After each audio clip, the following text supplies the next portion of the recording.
Ashamaa harka fuunee hordoftoota fi kabajamtoota mul'ata tuubii kan biyya keessaa fi kan biyya alaa jirtanii nageenyi koo kan jaalalaa kan kabajaa bakkuma jirtanitti isin bira naaf haa ga'u isiniin jedha akkam jirtu nagaa keessanii ani jira galata waaqayyo isinillee bakkuma jirtanitti nageenyi koo kan jaalalaa kan kabajaa isin bira naaf haa ga'u isiniin jedha akkam jirtu nagaa keessanii ani jira galata waaqayyo. Arra mul'atan maal qabattee dhufte jechuun keessaniin oolu oduu garuu gara viidiyoo keessatti hin darbiniin duratti warri mana kanaaf haarawaa taatan saskaraab laayik gochuudhaan na cinaa dhaabbadhaan na jajjabeessa isiniin jedha.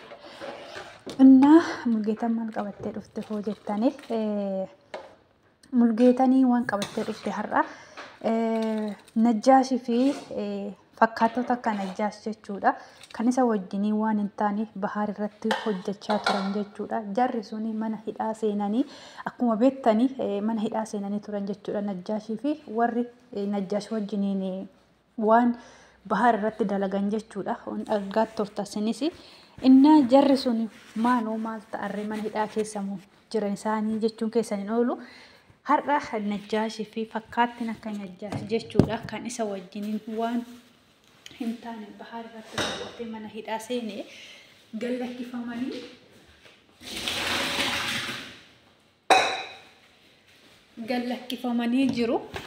gallakkifamanii jiru. Biyya ormaa keessatti gazzabatti amanama mootummaanis gazzabatti amana waan ta'eef jechuudha. Gallakkifamanii jiru isaan lachuu jechuudha.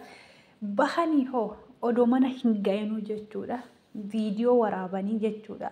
Mana hidhaa keessaa hoo ba'anii aadachaa deeman jechuudha. Bahaarii fi bal'oodhaaf jechuudha. Baanee jirraa maal nu gootaa kunooyi yoo nu sirraan kaffalatanii yoo dhiigni kee dhiiga saree hin ta'inii dhiiga keenya hin kaffalannaa jedhanii aadannaa guddaa tokko aadachaa fi jiranii.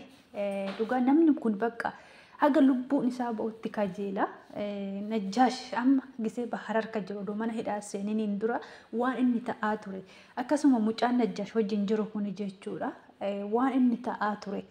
Akkatti isaan watawaataa turani. Amma garuu achi keessaa gazzaba kaffalanii baasanii maallaqni haa jiraatu jechaanii aadachaa jiran jechuudha. Garuu aadannaan kun maallaqaanis baasanii aadannaan kun maaliif barbaachise? Ba'anii adabatanii ilmoo ofii hin guddifatanii jireenya biyya ormaa keessatti odoo zim jedhanii mana hidhaatii gadi ba'anii waaqayyo ofiitiif galata galfatanii odoo zim jedhanii daa'ima ofii guddifatanii ba'anii ammas lammata bahaar siif goonaa bal'oo siif goonaa dhiiga keessan dhiiga saree goonaa kirbiitii binnee akka bakka biyyumti sunu biyya isaanii taatetti kirbiitii biteeta sitti kenna aqiiti maalii godhii jechaa ni jira jechuudha. Innaa dhugaa rabbii baay'een nama ulfaata namatti ulfaata. Dhugaa rabbii maaliif bakka namni kun ofitti yoonnoon jedhu jechuudha. Ani eessan jira bormaaltu narra ga'a jechaa hin jiran jechuudha. Garuu isaan kan laalan maallaqa har'aatii fi kan mar'a nyaatan kana laalan malee boruu kiyya duuba kiyya maaltu jira? Boru ani gubbaa kanarratti nafu maaltu ta'uuf deema? Maal na godha? Haqni ilma namaa kun maal na godhuudhaaf ta'a? Har'a haqa namaa hoo nyaadhe boru hoo maaltu jira? Kana laaluu hin beekani. Isaan garuu taktibee hojjetanii maal jedhamaa yookaan oromooti matatii hojjetatanii jechuudha.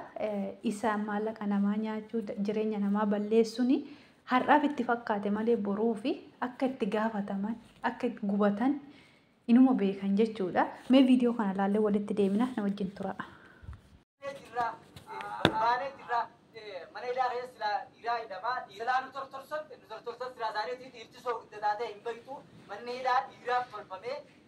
Alhamdulillah Rabbil Alamin. Baanee jirra gooftaaf galanni haa ga'u rabbiif galanni manni keessaa baane kana kaamera marjire kana walaal manni keessaa baane kana mana gurguddaa kana asii mana as keessa nu hidhee akkuma laasanii gartan kana Kalau gaman tanah, contohnya jadi bega, sila kerja di mana mau, kalau kerja kan ciri rafi mana tahu feda, putra kayaknya, ane golek bega kan deh,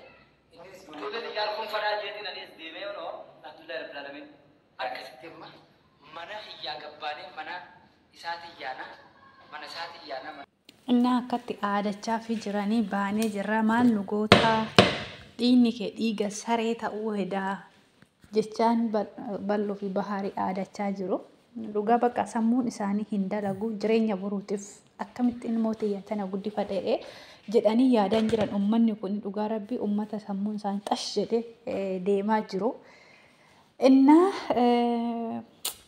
ani beeku dhugaa rabbii jechuudha maaliif akka isaan itti yaadanii akkamitti namni tokko namni afaan Oromoo tokko dubbatu namni lammiin tokko namni dhiiga tokko jechuudha Oromoon dhiiga tokko akkamitti waan akkana warratti yaada hama akkanaa kana jechuudha gaafa duraatillee bahaara isaan gaheetii mooti inaafumarraa kan kaaniif waan akkanaa kanarratti dalaganii immoo innis akka danda'uun haga beekuuni qixaaxe ofirraas mana seeratitti kennee ba'anii maaltu aadannaa isaanii geesse. Maal wanni aadannaa isaanii geesse sirraa kaffalannaa maalii goona dhugaa rabbii baay'ee nama gaddisiisa waan hin taane kana warratti raawwachuun namni lammiin tokko namni afaan tokko dubbatu namni afaan tokko dubbatanii walii galtee tokko qabanii odoo beekanii gaachana walii ta'anii biyya ormaa keessatti isaan hunduu biyya ormaa keessa jiranii waan akkanaa kana digimtii kana warratti raawwatanii maal ol ta'a akka nuyi kanatti buluu maaf hin dandeenye maaliif haadha manaa ofiitti wal ta'ee jiraata. jedhanii kan irratti raawwatan bahaa irratti jechuudha. Gisee duraa san jechuudha. Amma immoo san hunda raawwatanii inni seeratti ofirraa kenne maal inni wanni aadannaa kan hunda isaan geesse mana hidhaa keessaa gadi ba'anii jechuudha. Dhugaa rabbii waan baay'ee nama gaddisiisudha jechuudha. Keessattuu wanni Yamanii keessa deemaa jiru waan nama jibbisiisu jechuudha. Biyya qiyaaman itti gadi buute. Dhugaa rabbii Yamanii san keessatti qiyaama gadi bu'e natti fakkaate wanni deemaa jiru hundumtuu achuma keessa. Waan nama jibbisiisudha jechuudha waaqayyo isaan yaa qajeelchu jechuu malee wanni jedhan tokko hin jiru sanuu zeegaa bira ta'e nama afaan Oromoo dubbatu lammii tokkotu walumarratti dalagaa jira jechuudha. Zeegaan biraa innaa odoo zeegaa biraa taate zeegaa biraatu akkana nu godhaa jira waan afaan tokko hin dubbatnee fi waan lammii tokko hin taane fi nurratti waan akkana kana raawwachaa jiranii jedhanii abbicha san qubachuu danda'an lammii biyya biraa san garuu lammii tokko namni afaan tokko dubbatee walii galtee tokko dhumuu danda'u akkamitti obboleessa ofii obboleetti ofii akkana godhanii dhugaa waaqayyo waan baay'ee nama gaddisiisa jechuudha wanni Yamanii keessa ta'aa jiru. Innaa baay'ee ulfaata rabbi haa laaffisu malee jechuudha. Kanaafuu beeku dhugaa rabbi baay'ee waan nama gaddisiisudha wanni deemaa jiru wanni hunduu biyya qiyaaman itti buute taate mootummaan biyya saniitillee gazzabatti amana furmaata hin laatu. Dhugaa rabbii booda wanni akkanaa kun immoo baay'ee ulfaataadha. Inna rabbi haa laaffisu jechaa du'aayii godhaa fi bahaarillee jarri ba'ee aadachaa fi jira mana kanaaf saskiraayib laayik gochuun